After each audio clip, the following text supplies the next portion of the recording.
So, job centre reform is at the centre of Keir Starmer's promise to get Britain working again. The government publishing its plans to get more people into the workplace. This includes boosting NHS support for areas with the highest levels of unemployment. More than 9 million people are currently said to be economically inactive. There are 2.8 million on long-term sickness. The cost of this is in another stratosphere, I think you could reasonably say. Let's speak with Tom Pollard, Head of Social Policy at the New Economics Foundation.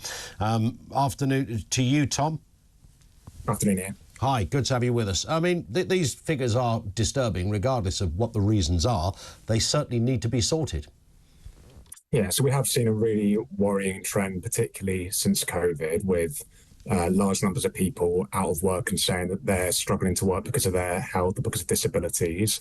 I mean, this was a problem before COVID as well. You know, many people, around 2 million people found themselves in that situation pre-COVID, but we have seen this particular spike since the pandemic. And so it's welcome to see the government today talking about trying to take a different approach to addressing it, because frankly, we've been stuck with the same approach for the last 15 years. Sorry, Tom. What I was just thinking, what does a different approach look like? And we've got 2.8 million people. Clearly, not everybody is sick. They might be sick of working, but you know, there's lots of people with challenging problems as well. We have to recognise the entirety of this story. What can a government do to get even 2 of those million back into the workplace? Well, I think that is a huge challenge, and we shouldn't underestimate the scale and complexity of the health problems we're talking about here. You know, many people in this situation will have multiple health conditions, physical problems and mental health problems. Yeah. And many governments in the past have said, well, we think it's all being a bit over-egged. We're gonna kind of make the system harsher and we'll push people back to work. And it hasn't worked, because what they've found is actually there are a lot of people out there who are really struggling. And my argument would be the starting point should be, let's take that seriously. Let's listen to what people are struggling with.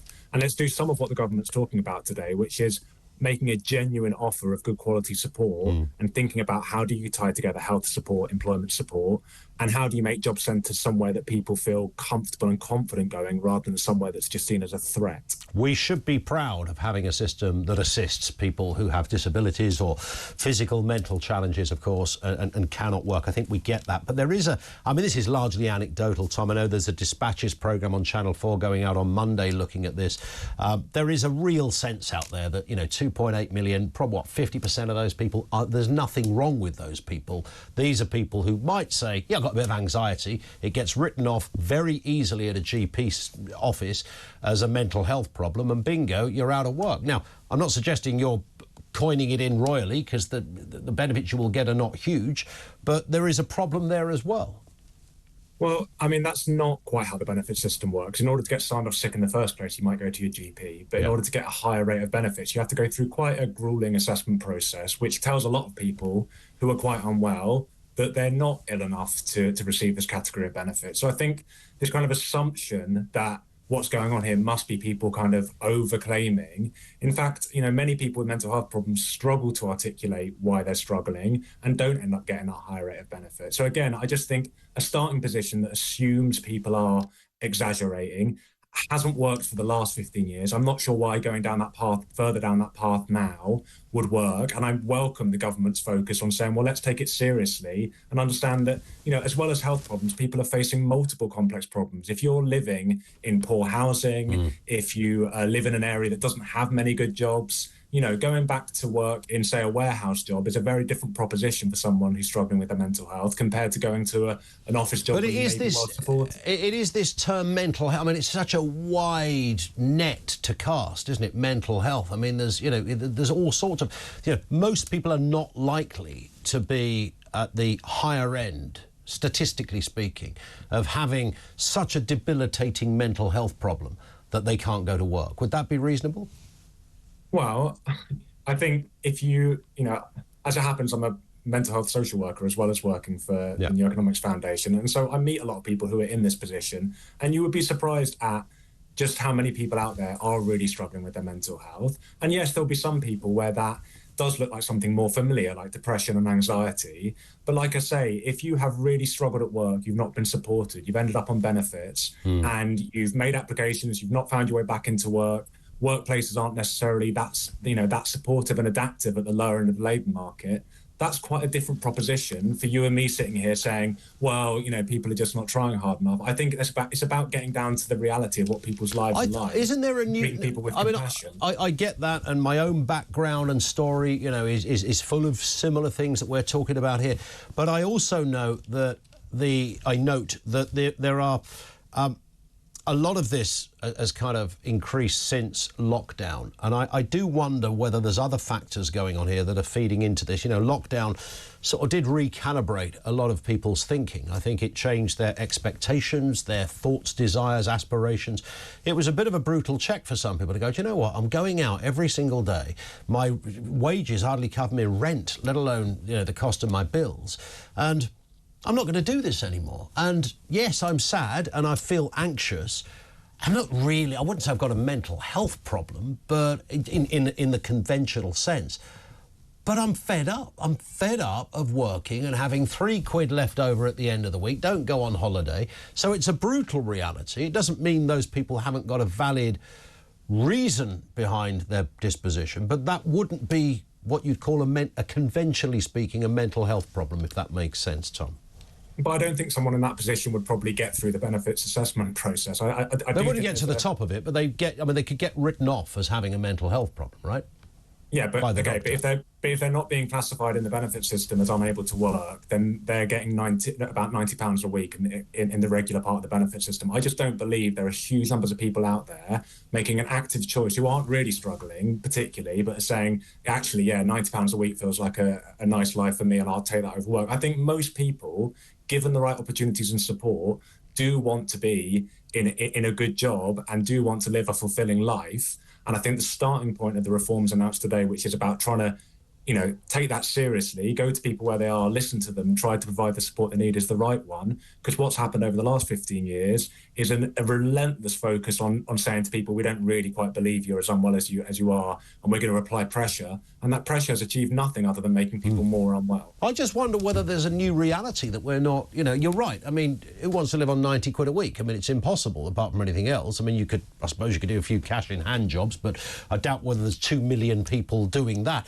So I do get it. I just wonder whether, any assistance you give somebody, I mean, what does that even look like? Yes, you could have a practitioner that might, give you a few pointers and tell you to read a leaflet or watch a video. I mean, how do you physically encourage somebody in that position to get back into the workplace? Because even if they get back, they're not necessarily going to be back in an amazing job that's going to be paying them loads of money. Well, that's right, but there is evidence that building a strong, trusting relationship with someone is the critical piece of this puzzle, right? So you have to have services where someone has the ability to reach out to someone, offer support in a kind of non-threatening way, build a bit of a relationship, and then even people with quite severe mental health problems can get back into work. It's been shown to happen. I think the problem for many people is that, yes, they do have mental health problems alongside other problems, and they're probably getting next to no support. They're almost certainly not under a community mental health team, because the threshold to get that kind of support is very high. So what we're also seeing is a kind of wider failure of the state and public services, which has left a lot of people stranded without any help at all. So if the reforms announced today can lead to people having a supportive conversation, which maybe opens the way to them engaging with a variety of services, that will be good. All right, Tom, thank you for your time. Tom Pollard, Head of Social Policy, New Economics Foundation. Let's get a word from Mark Dawe, CEO of the Skills Network, an online learning and skills training provider. Good afternoon to you, Mark. So on the back of what we just heard from Tom, there are opportunities for people to get back in and learn. Absolutely, but the challenge, I think you were talking about mental health, there's a confidence challenge as well, and there's over 1 million young people now not in employment, education or training, and that's going up and up every week. What's going on there, do you think, Mark? I know you're not a doctor, but just out of interest, what do you think is going on there? And I've got an 18, 19, 20-year-old. They were 13, 14, 15 during COVID. It had a real impact on them, and some of that socialization, those skills of communication, of working together, they didn't get those. And so now when they're looking for work, they lack a confidence, and that they need that support and training and support in the workplace to build that confidence back up again. It's not that they don't want to do it, they're just terrified of those first steps. And you'll have that with adults as well who have been out of work. You lose your confidence. You think, I'm not worthy more. So this idea of more careers support and training alongside it, targeted at those individuals, is absolutely right. How we do it is a real challenge. What happens then if I call you guys and say, look, I'm a bit of a downer here. Everything you just said about the lockdown, it's kind of completely fogged my mind. Don't know where I am. I want to get back into the workplace. I struggle to get out of bed in the morning, not because I'm lazy or been drinking. I just don't have that motivation. But I do want to learn something. I do need some training and some new skills. What happens when I call you, Mark? When you call us, and we train online, which actually provides a very accessible form of training for people, because they do have busy lives, they have caring responsibilities, the cost of travel, as we've been hearing, is really high. So they can train. We have short courses that relate to care, the care sector, the early years sector, so being an early years worker. We have digital marketing, and they're sort of 12-week courses that you do online. It's fully government funded, and that enables you to develop some of these skills to get into work.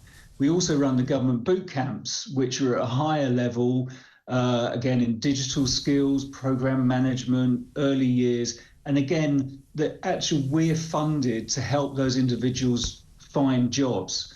I think one of the big challenges we've got at the moment is, as we've been reading everywhere, businesses have been hit.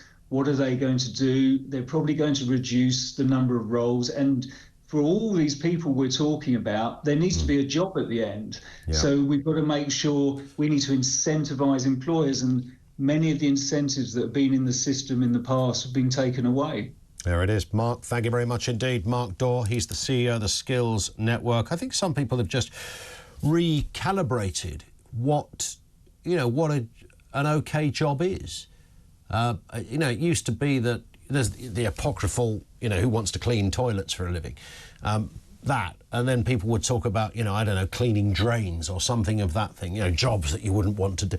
I think that list now includes jobs that once upon a time were kind of all right, working in a coffee shop, working in a supermarket. Those kind of are no longer what perhaps they were once upon a time. And then if you factor in the money you get paid compared to what it's going to cost you, he mentioned I didn't even factor in travel earlier when we mentioned this, travelling to work, let alone the cost of your rent and God knows what else.